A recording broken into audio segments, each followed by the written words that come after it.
America के Trump प्रशासन ने H-1B वीजा प्रोग्राम में एक नए बदलाव का प्रस्ताव रखा है। मंगलवार को जारी इस प्रस्ताव के तहत लॉटरी सिस्टम को खत्म कर सैलरी आधारित चयन प्रक्रिया अपनाई जाएगी।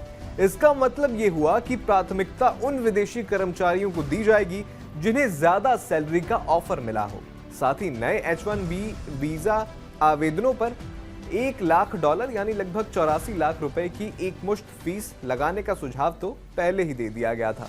प्रशासन का दावा है कि ये कदम अमेरिकी वर्कर्स की रक्षा करेगा, लेकिन विशेषज्ञों का मानना है कि इससे अमेरिका की टेक्नोलॉजी और इनोवेशन क्षमता पर गहरा असर पड़ सकता है।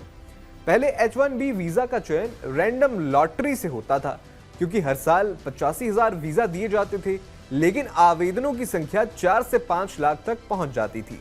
अब डिपार्टमेंट ऑफ होमलैंड सिक्योरिटी नया प्रस्ताव लाई है, जिसके तहत लॉटरी को खत्म कर वेटेड सिलेक्शन प्रोसेस लाने का सुझाव दिया गया है।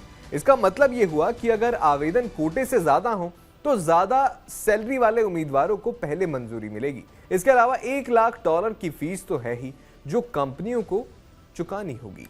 ट्रंप प्रशासन का तर्क है कि इससे कंपनियां कम सैलरी पर विदेशियों को हायर करने से बचेंगी, जिससे अमेरिकी नागरिकों के लिए नौकरियां सुरक्षित रहेंगी। यह प्रस्ताव 2026 के वीजा साइकिल से लागू हो सकता है, लेकिन पब्लिक कमेंट्स के बाद फाइनल होगा। ट्रंप प्रशासन और उनके समर्थकों के अनुसार यह बदलाव अमेरिकी अर्थव्यवस्था को मजबूत करेगा। उनका मानना है कि कम वेतन वाली नौकरियों में विदेशियों की भर्ती कम होगी, जिससे स्थानीय इंजीनियर्स और टेक वर्कर्स को अवसर मिलेंगे। इसके अलावा सिर्फ हाई पेड प्रोफेशनल्स को प्राथमिकता से कंपनियां बेहतर स्किल्ड वर्कर्स हायर करेंगी, जो इनोवेशन को बढ़ावा देगा। हालांकि आलोचकों का कहना है कि ये नीति अमेरिका की ग्लोबल कंपेटिटिवनेस को कमजोर करेंगी। $1 लाख फीस छोटे बिजनेस के लिए महंगी साबित होंगी। सिलिकॉन वैली के स्टार्टअप्स जो बजट पर चलते हैं, वैश्विक टैलेंट खो सकते हैं। H-1B से 70% से ज्यादा वीजा भारत और चीन जाते हैं। ज्यादा फीस और सैलरी थ्रेशहोल्ड से टॉप टैलेंट कनाडा, ब्रिटेन या चीन जैसे देशों की ओर मुड़ेगा, जहां वीजा नियम आसान है। टेक जायंट्स जैसे गूगल, माइक्रोसॉफ्ट पहले ही चेतावनी दे चुके हैं कि इससे अमेरिका का टैलेंट पूल सिकुड़ जाएगा।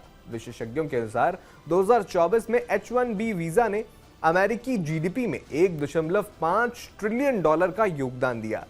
ये बदलाव इसे प्रभावित कर सकता है। रिपोर्ट के मुताबिक भारत से सालाना 3 लाख से ज्यादा प्रोफेशनल्स H-1B के लिए अप्लाई करते हैं। नया प्रस्ताव इंडियन आईटी फर्म्स जैसे TCS, इन्फोसिस को प्रभावित करेगा, जो मिड लेवल सैलरी पर हायरिंग करती है। सोशल मीडिया पर इंडियन यूजर्स ने इसे ट्रंप की एंटी इंडिया पॉलिसी कहा है। हालांकि कुछ का मानना है कि इससे क्वालिफाइड इंडियंस को ही फायदा होगा।